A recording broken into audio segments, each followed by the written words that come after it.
Hello friends, welcome back to my channel. तो आज हम लोगों ने पिछले दिन हम लोगों ने एक कंपनी का एनालिसिस किया था। जैसे कि आप लोगों ने अगर वीडियोस मेरे देखे हैं पिछले वीडियोस, तो उस एनालिसिस में हमने बात की थी कि कैसे कंपनी का फंडामेंटल और टेक्निकल दोनों मिल के ऐसा सिनेरियो बनाते हैं जिसके बेसिस पे हम ये डिसीज़न ले सकते हैं कि हम किसी कंपनी को बाय करें या नहीं बाय करें, या अगर हम होल्ड कर रहे हैं तो उससे एग्ज़िट कर जाए। ऑन द सेम लाइंस आज हम लोग नेक्स्ट कंपनी आज हमने लिया हुआ है एस्ट्रा माइक्रोवेव कंपनी। इसकी एनालिसिस हम देखेंगे कि कैसे हम इसकी एनालिसिस करते हैं कि हम इसे बाय करें, या अगर किसी ने बाय किया हुआ है तो होल्ड करें, या फिर वो इसको बिल्कुल भी टच ना करें। ठीक है, तो एस्ट्रा माइक्रोवेव नाम सुनने से लग रहा है कि ये माइक्रोवेव की कंपनी है। तो इसीलिए सबसे पहले हम इसके नाम की वजह से, इसके नाम की तरफ आकर्षित होते हुए हम एक बार देख लेते हैं कि ये काम क्या करती है कंपनी। तो दोस्तों आइए, हम स्क्रीनर.इन में मैं आ गया हूँ। वैसे ही सेम सिस्टम है इसमें। स्क्रीनर.इन में आप अपना फ्री अकाउंट बना सकते हैं, कोई दिक्कत की बात नहीं है, बहुत ही सिंपल प्रोसेस है। और नहीं तो आप इसमें गूगल के थ्रू लॉगिन कर सकते हैं। मैं तो गूगल के थ्रू ही लॉगिन करता हूँ। जैसे ही आप अपने अकाउंट ओपन कर लेंगे, आप यहाँ पे लिखें एस्ट्रा माइक्रोवेव, यहाँ पे आ गए। एस्ट्रा माइक्रोवेव आते ही इसका रिजल्ट आ गया। हम यहाँ देख सकते हैं, फास्ट फॉरवर्ड करेंगे हम यहाँ पे। मार्केट कैप 8400 करोड़, ठीक ठाक कंपनी है।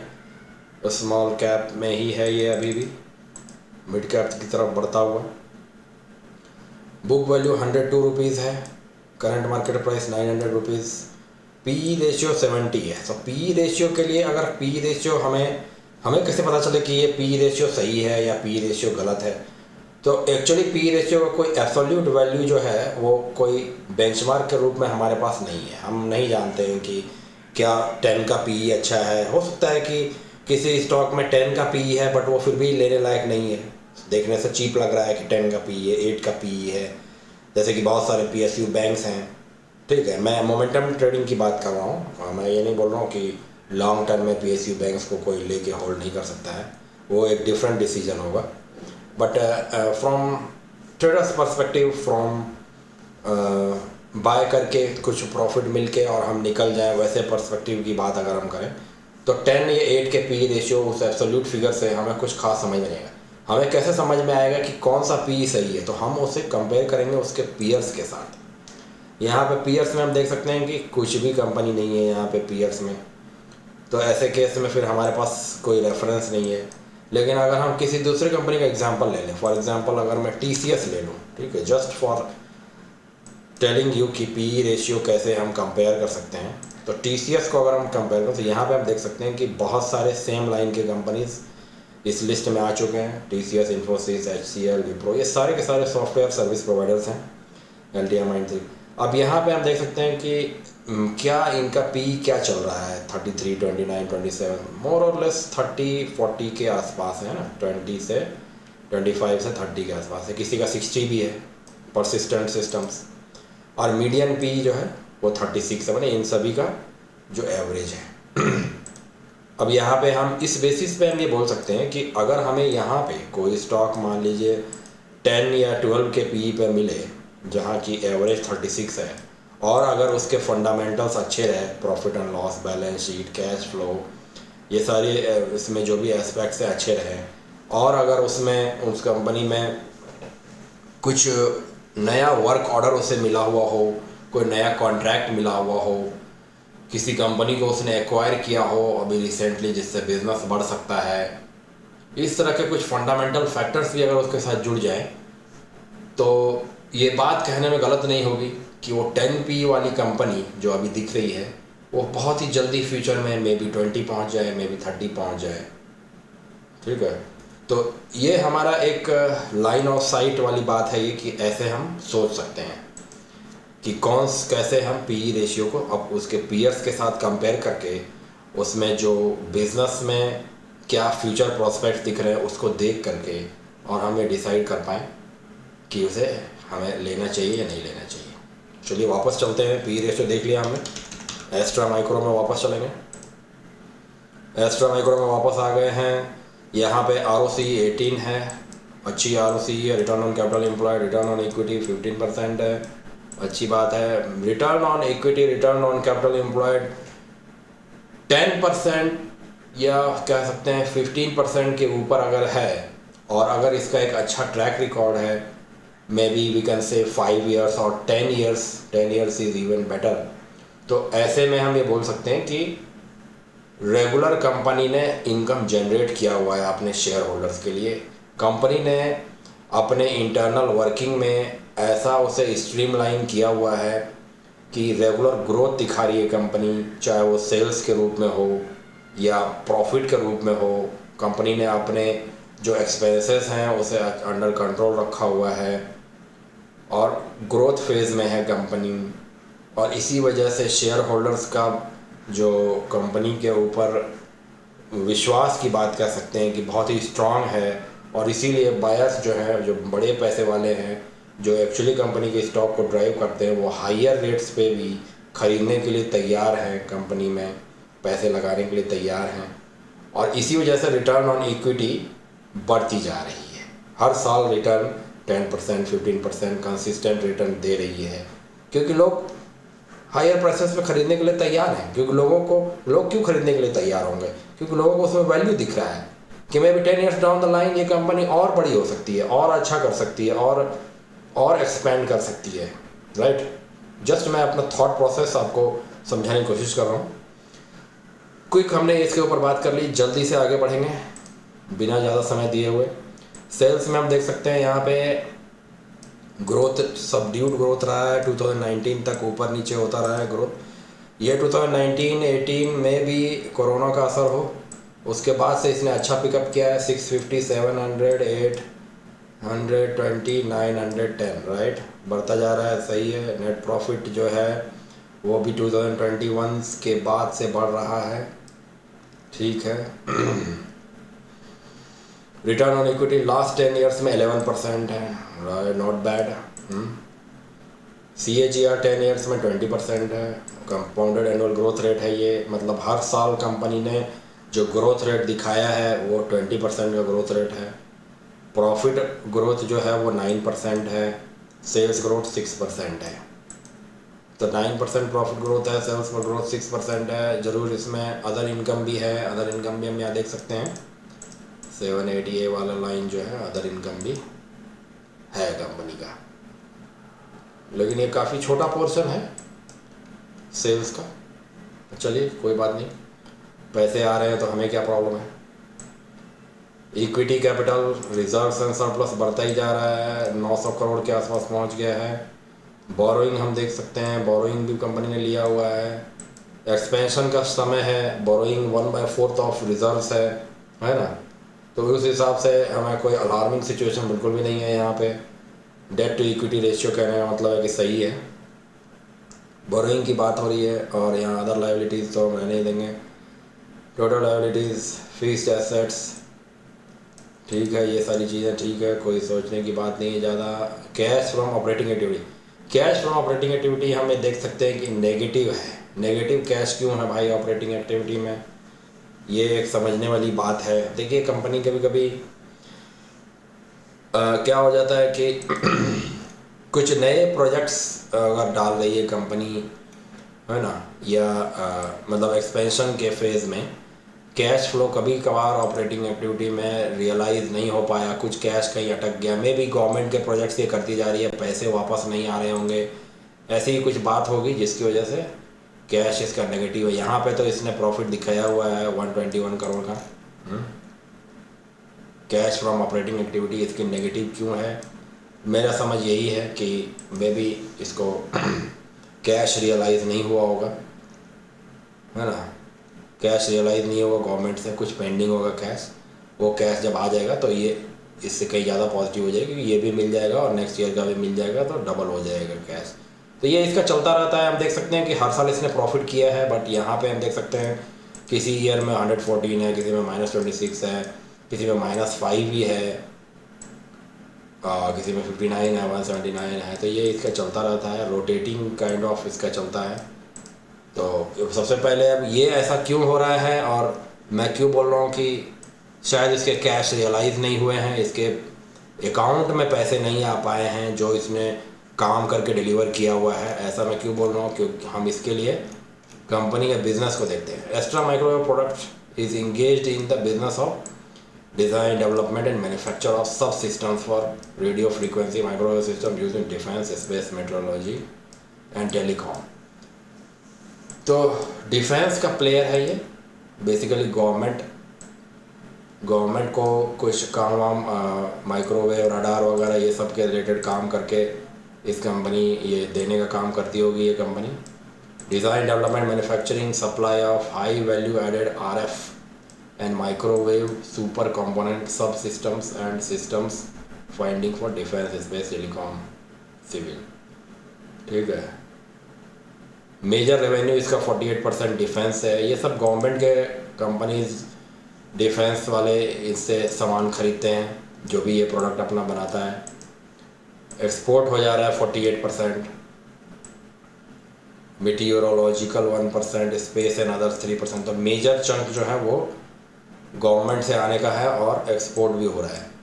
तो ये सब हेवी इक्विपमेंट की तरह है। ये सारे जो प्रोडक्ट्स हैं ये डेली के साबुन और तेल, 1 लीटर तेल और 200 ग्राम का साबुन बेच के जो तुरंत कैश रियलाइज होता है हमें 40 रुपये या 100 रुपये है, ये वो वाली कंपनी नहीं है।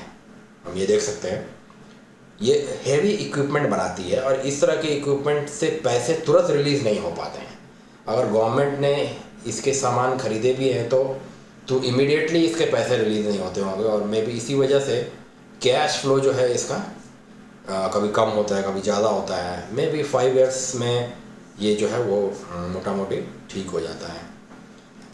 और भी हम देखेंगे cash flow from operating activity की बात कर रहा हूँ मैं।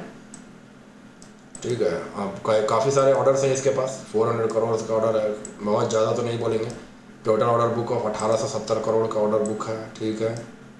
डिफेंस से 69% ऑर्डर्स जो है पूरी तरह से डिफेंस से ही है। 11% फ्रॉम स्पेस। सारे जो है वो गवर्नमेंट के ही काम है, कुछ एक्सपोर्ट के भी काम है। तो इसी वजह से क्लाइंट कौन है इसका? Indian government lab, Indian defence public sector undertaking, Indian Space Research Organisation, right. तो इसीलिए इस कंपनी में अगर कैश फ्लो नहीं भी आ रहा है तो आप ये नहीं बोल सकते हैं कि अब ये कंपनी जो है वो अच्छी नहीं है, मैं इसमें क्यों पैसे लगाऊं।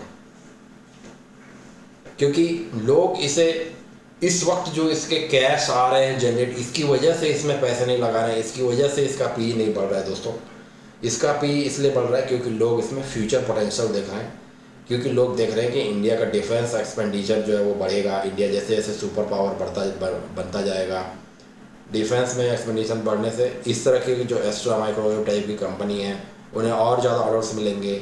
इसकी वजह से इसका फ्यूचर ब्राइट लग रहा है। कंसिस्टेंट ग्रोथ लोगों को दिख रहा है next 10 years 15 years down the line, और at least you can say 5 years down the line at least minimum. और इसी वजह से लोग इसमें पैसा लगा रहे हैं। तो हमने ये सब देख लिया, काफ़ी बातचीत हो गई इसके ऊपर। प्रमोटर शेयर होल्डिंग जो है यहाँ पे, प्रमोटर एक अलार्मिंग बात यहाँ पे ये है कि प्रमोटर शेयर होल्डिंग यहाँ पे कम हुई है, राइट।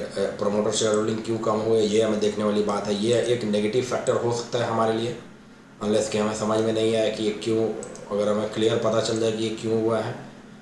जून 2023 से ये प्रमोटर शेयर होल्डिंग इनफैक्ट दिसंबर 2022 से ही कम होना स्टार्ट हो गया है।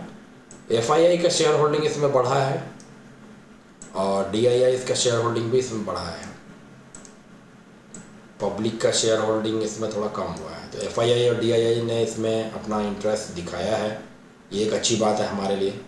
प्रमोटर का क्यों कम हुआ है ये हमें देखने वाली बात है। ठीक है, चलिए। तो इतना इन्फॉर्मेशन हमारे पास आ गया है। मोटा मोटी फंडामेंटल्स इसके ठीक ठाक हैं, कोई इसमें बहुत अलार्मिंग सिचुएशन नहीं है। अब हम वापस जल्दी से चार्ट में आ जाते हैं। चार्ट में हम देखते हैं कि क्या क्या हम यहाँ पे देख सकते हैं। सबसे पहले हम इसमें हमारा आज का फ्रेमवर्क मैंने यहाँ पे लिखा हुआ है दोस्तों, कि कैसे हम एनालिसिस करेंगे। एनालिसिस का तरीका हमारा होगा मल्टी टाइम फ्रेम एनालिसिस, जिसमें हम फर्स्ट मंथली देखेंगे, मंथली चार्ट, उसके बाद वीकली में आएंगे और उसके बाद डेली में आएंगे। और फंडामेंटल्स देखेंगे। तो फंडामेंटल्स हमने पहले इसलिए देख लिया क्योंकि इसका नाम हमें थोड़ा कैची लग रहा था, माइक्रोवेव क्या है भाई ये माइक्रोवेव इक्विपमेंट, तो हमने ये देख लिया कि डिफेंस प्लेयर है। अब वापस आते हैं टेक्निकल में। मंथली चार्ट अगर हम देखें, बहुत ही अच्छा रिटर्न इसने दिया है। जब ये पिछले महीने के हाई को ब्रेक करके ऊपर निकला था, यहाँ पे देखिए ट्रेंड फॉलोइंग की बात करता हूँ मैं, पिछले वीडियो में मैंने किया था। यहाँ पे ये 1 मार्च के हाई को ब्रेक करके ये ऊपर निकला और उसके बाद ये बहुत ही कंसिस्टेंटली ऊपर गया है। फिर बाद में इसने एक थोड़ा छोटा सा रेंज बनाया, इस रेंज को भी इसने ब्रेक किया, अच्छा ऊपर 3 महीने लगातार ऊपर गया है ये। अभी यहाँ पे पिछले महीने के रेंज के अंदर ही ये घूम रहा है, राइट।